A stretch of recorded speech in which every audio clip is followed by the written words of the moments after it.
You know, just when I think I'm done with 150R mods, I go ahead and I buy a QuickShifter. I don't know, late nights watching MotoGP, and now I wanted a QuickShifter. So I picked this kit up on eBay from Heeltech. It was about 320 bucks, so not exactly cheap, I'll say that, but I want the pops and bangs and the full throttle shifting. It comes with a kind of wiring harness, the sensor that attaches to the shift lever, and then the unit itself. This one is Wi-Fi, so I can connect to it with my phone and adjust any of the settings, the timing between shifts, how long it cuts the ignition and whatnot.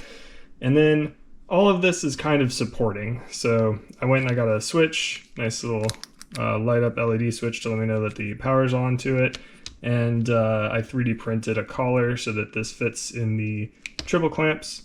Also 3D printed a bracket so that I could hold this unit onto the triples. And then I got a battery here that is rechargeable, which is nice.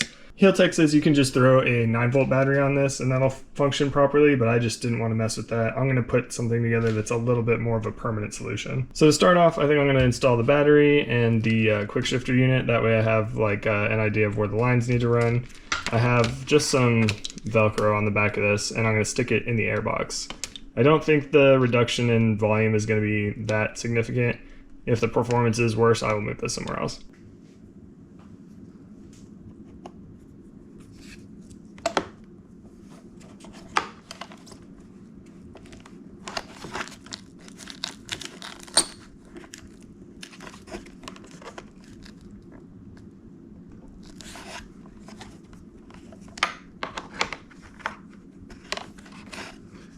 Got a bunch of different options for the charging cable. I think maybe just right out the side vent here, and I'll just attach that there. We can just plug in from the outside without needing to take the seat off every time.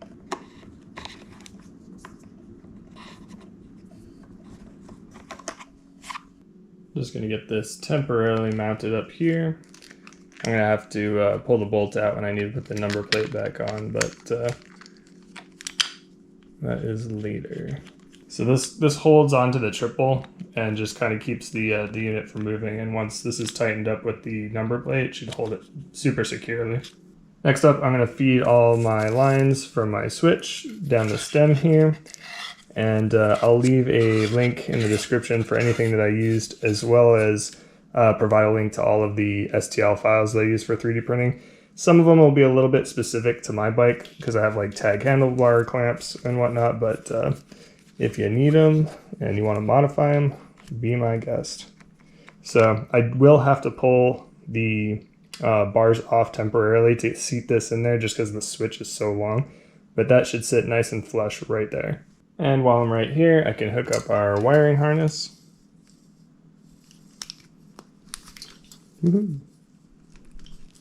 Okay.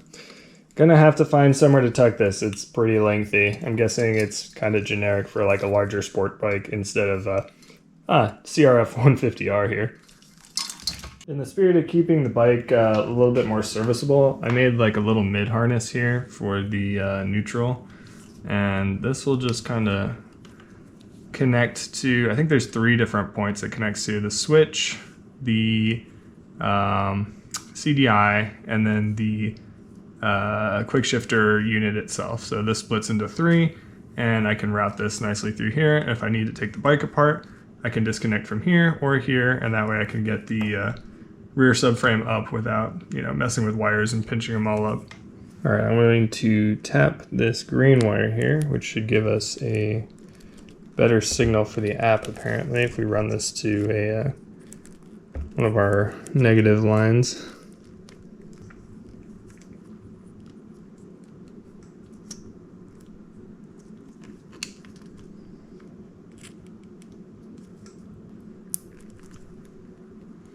So that line that we just connected runs back here and into our mid harness with all of our negative lines here. Just connect these up. This one's for the switch, and then we've got one for the QuickShifter here. All right, so our white line from the QuickShifter needs to attach to the blue and yellow that's coming from the CDI here. So another tap in place.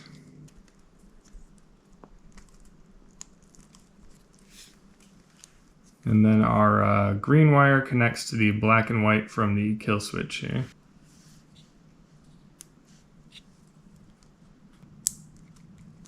Definitely have some zip tying to do and some wire management, but have everything hooked up. Let's try our switch. Lights up red when it's on.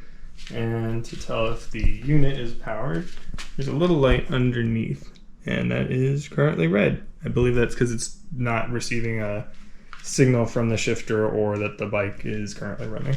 All right, so I pulled up the shifter here. We're going to ditch the stock bolt, and we're going to use the new longer bolt that was supplied with the kit, as well as these two washers on either side of the sensor.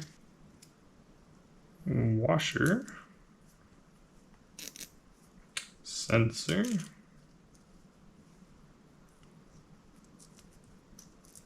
washer, and then into our lever. Sick.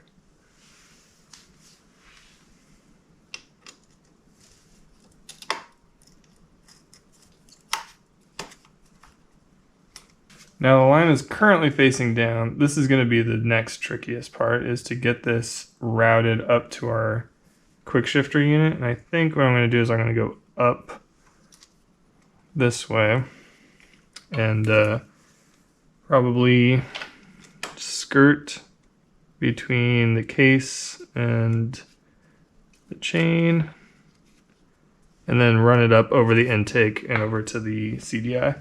I need to make sure that this isn't going to catch on anything. This has a very specific torque mentioned in the instructions. I believe it's 6 Newton meters, so I'm going to leave that as it is for now and route the line, and then I'll come back and I'll torque that. The other thing I'm trying to do is get away from ignition wiring. I don't want to have super noisy signals. This is kind of going right past it. Wonder if that's going to be an issue. I guess we can try it for now. Looks like we got plenty of slack to get up to the QuickShifter module, which is awesome. And now we're plugged in. Yep, double checked. 6 Newton meters on this bolt. There we go. So I've got the QuickShifter on. I was able to connect to it via the app over Wi-Fi. Super easy. Just had to do a firmware update, and now I just go through the setup wizard, but for that I need the bike running. So I'm going to tidy up everything and put this bike back together.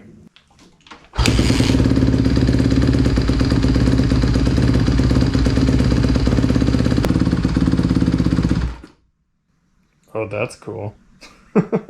So I was all holly and jolly after getting the QuickShifter to sync up to the app, and I went out to Apex.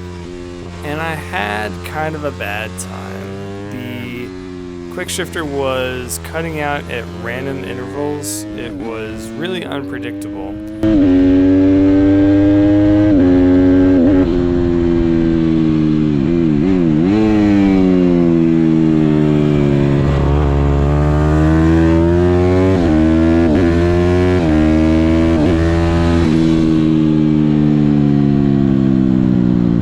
Felt like it was just kind of a weird intermittent issue.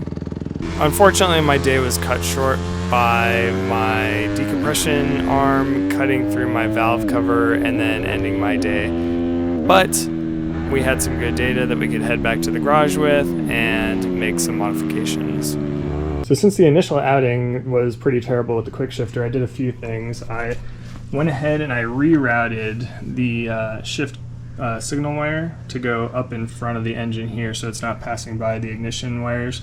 It was also passing by them up top over here again, so separated those, and then I went through and I soldered all of the connections that were the crimp on. I just got rid of it. It felt like it was kind of an intermittent issue, so just did away with all that and ripped it up and down the street a few times. It seems pretty good. So we're gonna go test drive to Apex now. So I did have to do a lot of tuning on the bike at the track, and I ended up with a few settings that might help you out. We've got the pulses per rev set at 4, first RPM set at 600, last RPM at 1800, I have the sensor threshold set at 80%. I would actually want to bump that up to 90 or 100% just to try and eliminate some of the false cuts. And then the cutoff times I lowered to 60 milliseconds.